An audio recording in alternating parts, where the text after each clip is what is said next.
pekerja merasa kepentingannya kurang diperhatikan oleh manajemen, sehingga mereka secara kolektif bergabung dalam organisasi yang dinamakan Serikat Pekerja, yaitu organisasi yang mewakili kepentingan karyawan untuk menyelesaikan konflik dengan pengusaha. Karena serikat pekerja sifatnya menjadi lebih umum, maka universitas mengembangkan pelatihan tentang bagaimana mengelola interaksi antara serikat dengan manajemen yang disebut hubungan tenaga kerja. Hubungan tenaga kerja melibatkan 3 tingkat keputusan.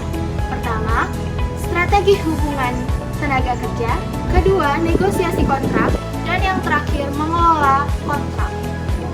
Di Amerika Serikat, serikat pekerja terbesar adalah Service Employees International Union yang beranggotakan 15 juta orang. Serikat pekerja bertanggung jawab untuk memasok pekerja kepada pemberi kerja.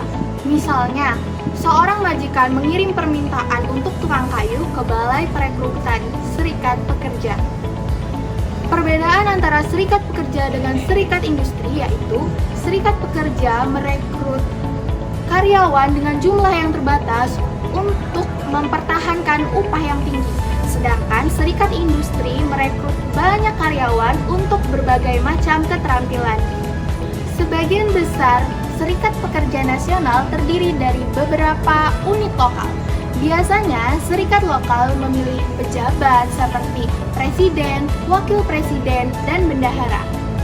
Pada pertemuan serikat pekerja lokal, mereka memilih penjabat dan memberikan suara pada resolusi untuk mogok. Tren dalam keanggotaan serikat. Penurunan keanggotaan serikat pekerja disebabkan oleh beberapa faktor. Yang pertama, adanya perubahan dalam struktur ekonomi. Yang kedua, upaya manajemen untuk mengendalikan biaya rata-rata.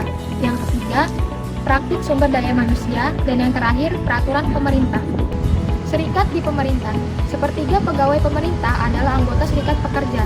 Hubungan perburuhan dengan pegawai pemerintah berbeda dalam beberapa hal, seperti mengenai hak mogok-mogokan yang ilegal pada pekerja federal dengan pekerja negara bagian. Dampak serikat pekerja terhadap kinerja perusahaan. Serikat pekerja dapat memberikan hal yang positif mengenai produktivitas mereka, yaitu mengurangi perputaran karyawan dengan cara memberikan rute penyelesaian masalah. Tujuan manajemen. Manajemen bertujuan untuk meningkatkan kualitas organisasi dan juga biasanya manajer itu cenderung untuk memilih opsi menurunkan biaya dan meningkatkan output. Tujuan serikat pekerja. Serikat pekerja bertujuan untuk mendapatkan gaji dan kondisi yang sesuai untuk memuaskan anggotanya dalam memberikan suara dan pengambilan keputusan yang mempengaruhi mereka. Yang selanjutnya ialah Undang-Undang Hubungan Tenaga Kerja Nasional atau NLRK, yaitu hukum federal yang mendukung perundingan bersama dan menetapkan hak-hak karyawan untuk membentuk serikat pekerja. Undang-undang yang mengubah NLRA. Pada awalnya, NLRA tidak membahas tentang tindakan ataupun praktik-praktik ketidakadilan oleh serikat pekerja. Tapi pada akhirnya NLRA membangun ataupun membahas tentang dan membatasi tentang praktik-praktik terhadap ketidakadilan pada serikat pekerja maupun para pengusaha. NLRA sendiri membuat undang-undang baru berupa Akta Taft-Hartley 1947 dan Undang-Undang Ladrón-Giffin tahun 1959. Pada Undang-Undang Taft-Hartley, serikat pekerja melarang adanya tindakan-tindakan yang dapat merugikan para pekerja ataupun para pengusaha.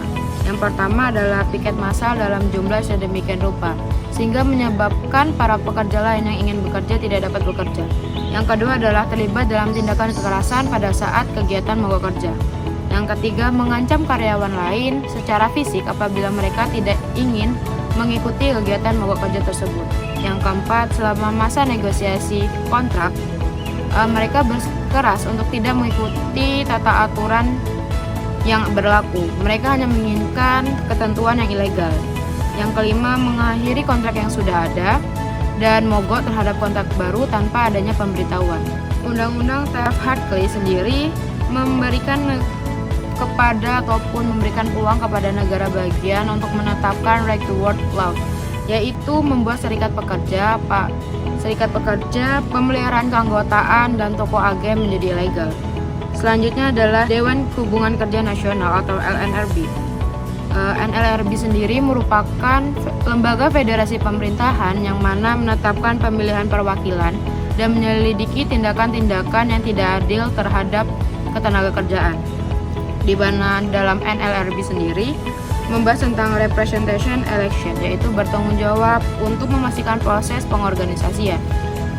Selanjutnya adalah Prevention of Unfair Labor Practice, yaitu mendidik para karyawan maupun para pengusaha untuk memiliki hak dan bertanggung jawab berdasarkan undang-undang yang berhubungan dengan perubahan nasional dan menanggapi pengadilan.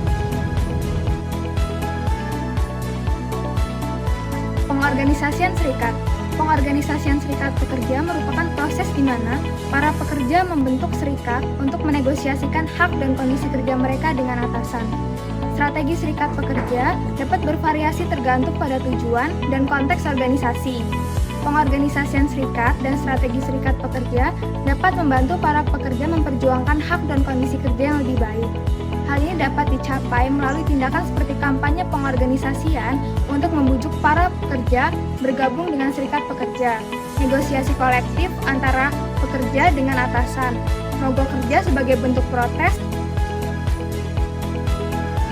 Yang pertama adalah kesepakatan awal. Biasanya kesepakatan awal membahas antara berbagai aspek dari perwakilan serikat kerja dan perwakilan manajemen. Aspek-aspek yang dibahas biasanya terkait hak, kewajiban, dan tanggung jawab dari calon pekerja. Lalu yang kedua adalah kesepakatan kontrak baru, di mana pada kesepakatan kontrak baru terdapat 3 tahapan yang biasanya dilakukan oleh berbagai pihak. Tahapan pertama adalah mengenai masukan dari pihak internal terhadap keputusan yang akan diambil. Lalu tahap menengah, yaitu di mana kedua belah pihak mulai memikirkan keputusan yang akan diambil dengan berbagai pertimbangan. Yang terakhir adalah kedua belah pihak melakukan pertemuan-pertemuan kecil agar mencapai kesepakatan kerja bagi kedua belah pihak. Lalu yang ketiga adalah kondisi di mana tidak terjadinya kesepakatan antara kedua belah pihak. Ada 2 hal yang dapat dilakukan apabila tidak terjadinya kesepakatan antara kedua belah pihak. Yang pertama adalah mencari bantuan dari pihak ketiga, seperti mediator.